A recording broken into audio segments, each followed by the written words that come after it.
नमस्कार। माझे मनोगतीस उपक्रम में आपका स्वागत है। हम पुराणम सर्वशास्त्राणाम इस विषय पे चर्चा कर रहे हैं और हम भागवत पुराण के बारे में बात कर रहे हैं। भागवत पुराण जैसे ही हमने पहले देखा कि भागवत पुराण एक पूरा उसका ज़्यादातर जो उसका जो श्री कृष्ण भगवान का चरित्र है। अब 10वें स्कंद में श्री कृष्ण भगवान का अवतार समाप्त हो गया। उसके बाद 11वें स्कंद में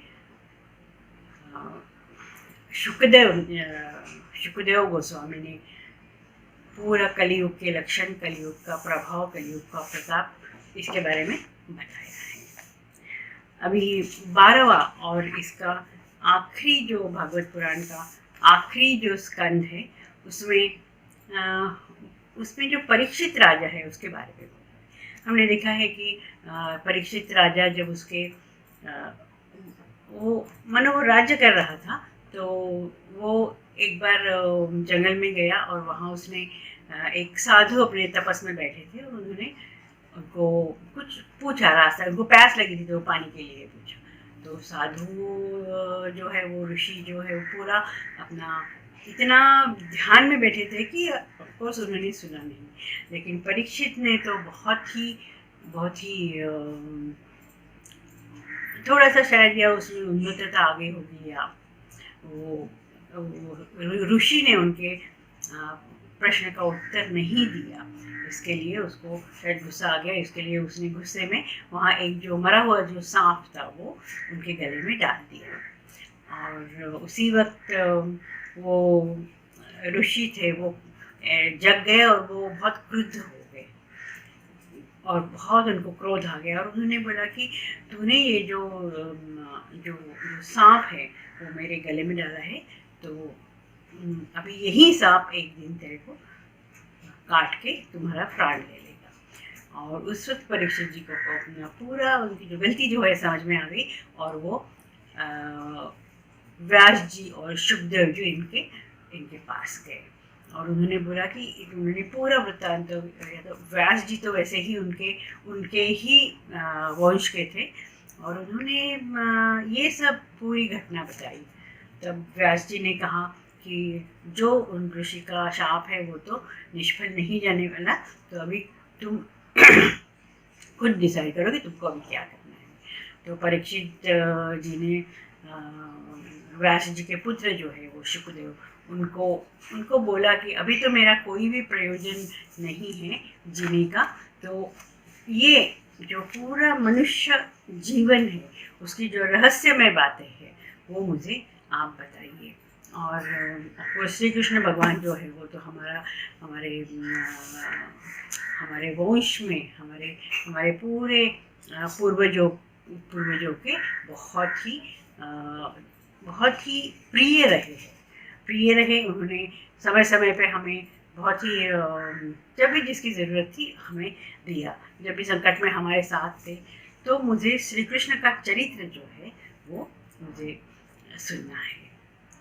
तो शुकदेव जी ने ये भागवत पुराण परीक्षित को सुनाया।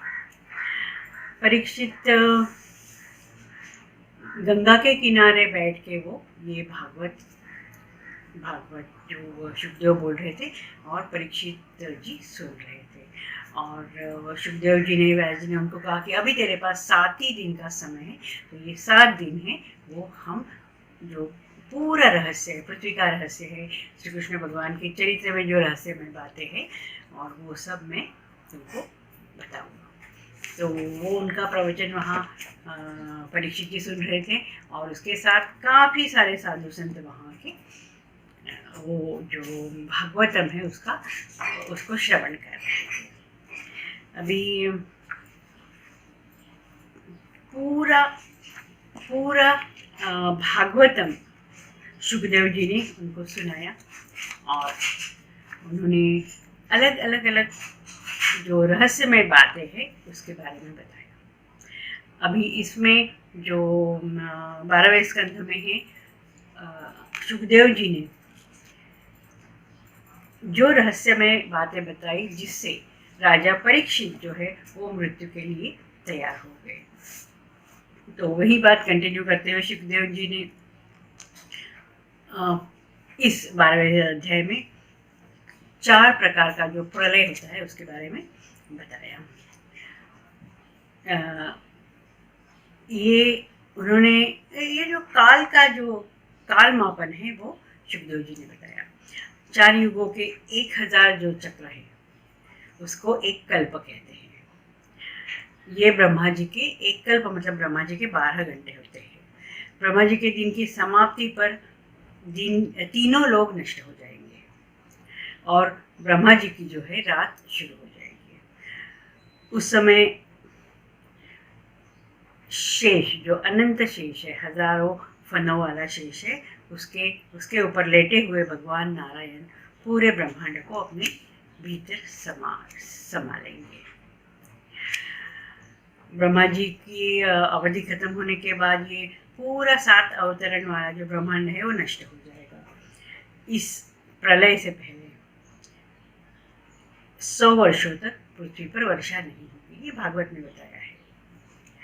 अकाल होने पर लोग बहुत ही एक दूसरे को मानो मारकर खाने लगेंगे। अधिकांश जो जनता है वो समाप्त हो जाएगी। बढ़ती हुई अग्नि इस पूरी पृथ्वी को निगल जाएगी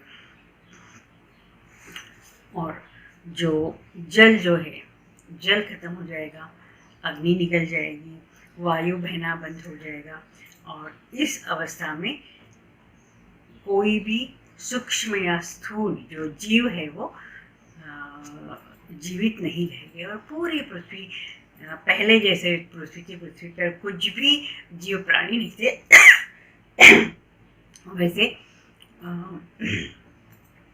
वैसे पूरे जो जीव जंतु है वो नष्ट हो जाएंगे। इस प्रलय को नैमित्तिक प्रलय कहा जाता है।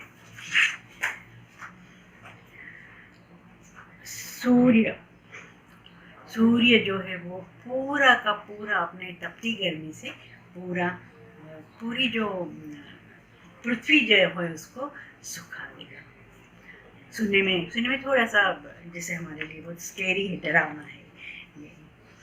और ये जो भगवान विष्णु का जो चरित्र है वो चरित्र ही हमें इस संकट से पार करने का एक ही उपाय है। यहाँ और एक कहा है कि बहुत समय पहले ये भागवतम जो है, श्री भागवत पुराण, ये नर नारायण, यहाँ नर और नारायण, अर्जुन और श्री कृष्ण, उन्होंने नारद मुनि ने उनको बताया था। उसके बाद में नारायण मुनि ने नारायण से सुनने के बाद नारद मुनि ने इसको जो व्यास जी है, कृष्ण द्वैपायन व्यास जी, उनको सुनाया और उनसे उनके मुख से मैंने सुना और अभी मैं ये तुम्हें बता रहा हूँ। और जो उसमें जो नैमिषारण्य में जो शौनक आदि मुनि वो सब एकत्र हुए हैं, वहाँ ये हम परीक्षित तुम सुन रहे हो और तुम्हारा जो मृत्यु का भय है वो धीरे कम होते गए। यहाँ परीक्षित राजा को शुकदेव जी ने एक अंतिम उपदेश किया है। उसमें बहुत गहरी बात है। श्रीमद् भागवतम परम भगवान श्री हरि का इस सृष्टि का सर्वा रूप में वर्णन होता है। जिस संतुष्टि में ब्रह्मा जी का तथा जिनके क्रोध से रुद्र जन्म लेता है, भगवान के प्रति स्वार्थ रहित और प्रेम भरा समर्पण ही जीवन की पूर्णता है। उसके बाद में शुकदेव जी उनको कहते हैं कि हे राजन, मैं मरने जा रहा हूँ, ये भावना तुम छोड़ दो और ये सोचो कि जन्म मृत्यु ये शरीर के लिए है, आत्मा के लिए नहीं। जिस तरह से जो अग्नि जो है सिर्फ शरीर को जलाती है, आत्मा को नहीं। जैसे कई बार जो व्यक्ति है वो देखता, सपने में देखता है कि मेरा सिर कट गया है, लेकिन वो जागृत होने के बाद, जागने के बाद वो देखता है कि अपना सिर तो अपने कंधे के ऊपर ही है, और वो जो अनुभव है, वो जो सिर कटने का, वो सच्चा अनुभव नहीं है। इसके लिए जागृत अवस्था में जो जड़ शरीर होता है वो सुषुप्ति या स्वप्न में नहीं होता है, और वहाँ जो विचरण करता है वो आत्मा है। हे राजन, सुखदेव जी कहते हैं, हे राजन, सतत भगवान का चिंतन करने के साथ तुम ध्यानपूर्वक यह विचार करो कि किस तरह तुम्हारी सच्ची आत्मा इस जड़ शरीर के भीतर स्थित है। ब्रह्म के शाप के फलस्वरूप आने वाला तक्षक जो है वो तुम्हारी आत्मा को नहीं जला सकता, वो तुम्हारे शरीर को जला सकता है। मैं परब्रह्म हूँ, मैं अभिन्न हूँ, और परब्रह्म मुझसे अभिन्न है। ये भाव तुम्हारे मन में होना चाहिए। इस प्रकार तुम्हें पता ही नहीं चलेगा कि कब तक्षक आया और कब तुमको डस कर, तुमको काट कर चला गया, क्योंकि तुमने अभी पूरा अनुभव किया है भागवतम सुनने के बाद कि मैं अलग हूँ, मैं शरीर नहीं हूँ, मैं आत्मा हूँ। और इसके बाद परीक्षित जो है वो उठे और उन्होंने नम्रतापूर्वक सुखदेव जी को नमस्कार किया, अपने को उनके चरणों के ऊपर उनको समर्पित किया, और उन्होंने कहा कि हे प्रभु, आज मेरा जीवन का उद्देश्य जो है वो सफल हुआ है। अब मुझे किसी की भी तक्षक या किसी की भी कोई भी मृत्यु का मुझे भय नहीं है। अभी मैं जन्म मृत्यु के जो जन्म मृत्यु का जो क्या कहेंगे, हम साइकिल कहेंगे, उससे मैं मुक्त हो गया। अभी मेरा जो पूरा आत्मा है या मेरा शरीर है वो मैं आपके चरणों में समर्पित करता हूँ, और अभी आप मुझे बताओ क्या करें। और जैसे ही सुखदेव जी ने उनको कहा कि अब तुम ध्यान में बैठो और तक्षक के आने का और मृत्यु का इंतज़ार करो। तो राजा परीक्षित ध्यान में बैठ गए, और उन्होंने अपना जो मन है पूरा श्री कृष्ण